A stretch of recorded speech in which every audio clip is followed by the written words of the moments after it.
Okay, thanks, Sarah. Good morning, everybody.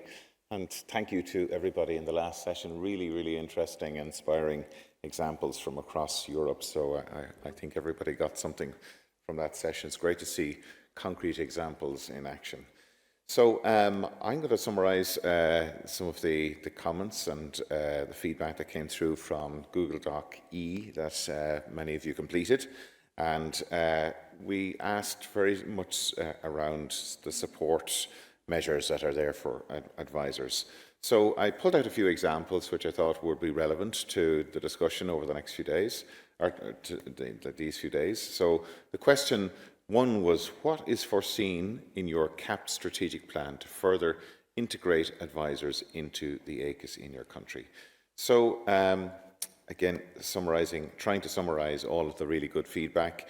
An example provided in Luxembourg, where they are planning to integrate measures to integrate advisor include tailored calls where farmers that are specific to farmers and advisors linking together, funding for demonstrations, and then motivating advisors to connect with other advisors through networks such as UFRES and also the Young UFRES and the Young UFRES training.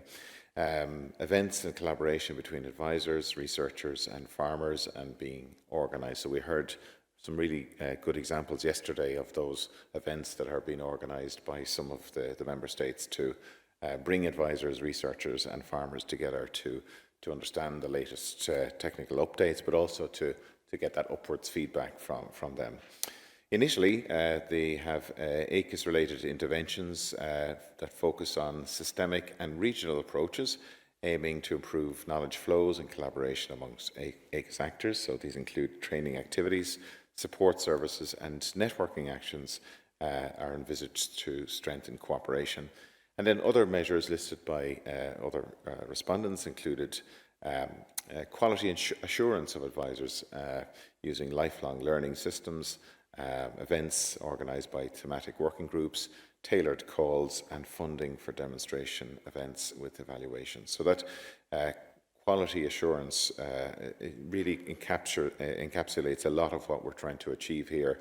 I think somebody mentioned this morning about delivering independent quality advice. I think it was Jan that I thought that was a good way of describing what we're trying to achieve here.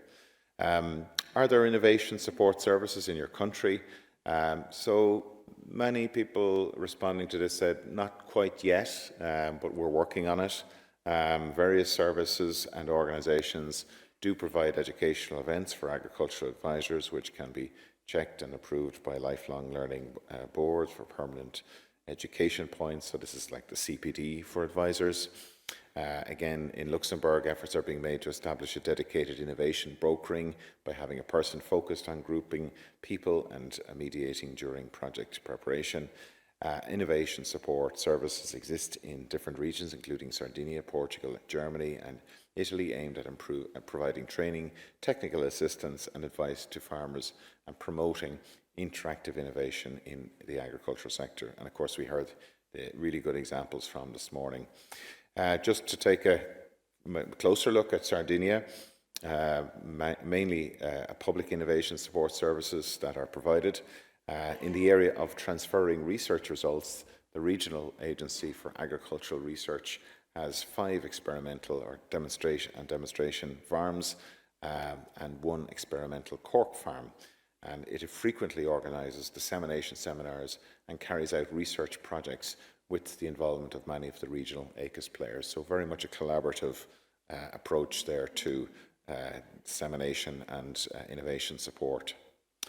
So the question 3 was looking at how advisors are organised in your country, and will farmers, foresters, rural entrepreneurs be informed about the available advisors in their competence and their fields of expertise. So we heard some examples of registers throughout the last day or so.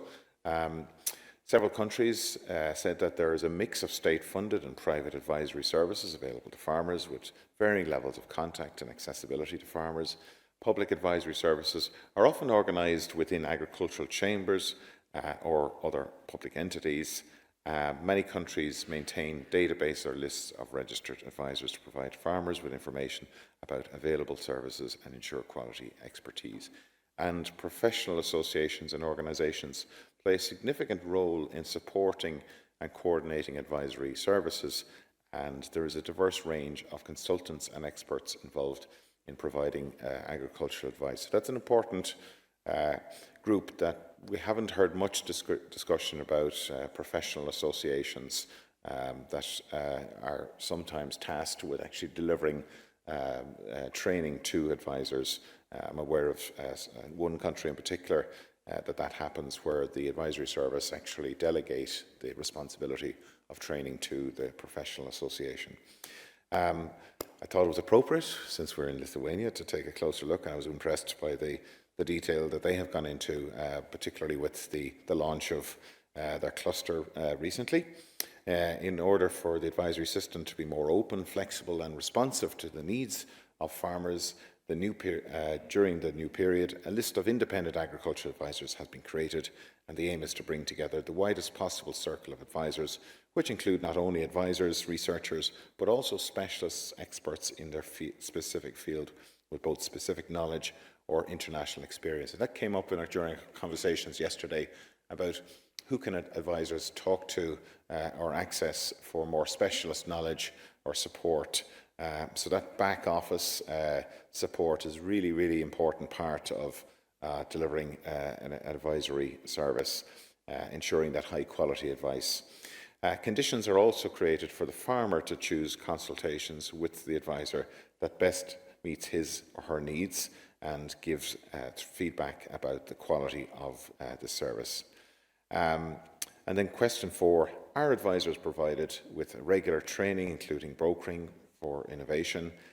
So agricultural advisors are required, as we all know, to participate in FAS training to maintain their registration. Training activities are overseen by relevant authorities such as the ministries, Order of Agronomists and Foresters, and typically both general knowledge and specialised skills are covered.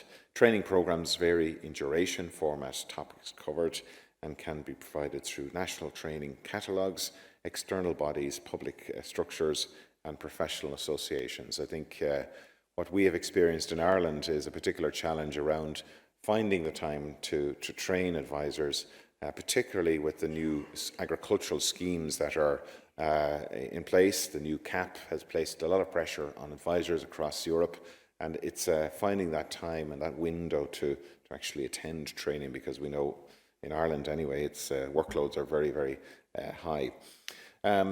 The training programs, efforts are being made in some countries to identify and meet the specific training needs of advisors, including the areas of innovation and digitalisation. And the I2 Connect project was noted as being a really important contributor there to providing advisors with the skill sets around innovation support.